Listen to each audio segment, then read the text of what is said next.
ଜୟଗୁରୁ ସମସ୍ତଙ୍କୁ। ଆଜିର ବିଷୟଟି ହେଉଛି ନାମ କରିବା ହିଁ ସାଧନା।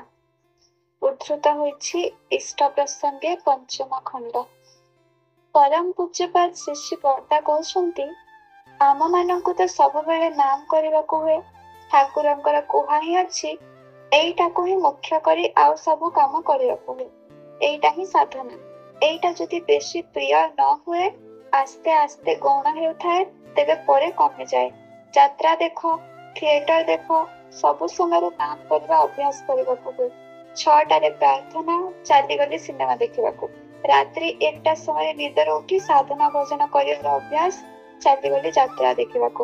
ଯାତ୍ରା ଦେଖିବାକୁ ଯାଇପାର, 1ଟା ସମୟରେ ଫେରି ଆସିବାକୁ ହେବ। ଆସି ନିଦ ହେବ ନାହିଁ, ନାମରେ ବସିବାକୁ ହେବ। ଜୟ ଗୁରୁ।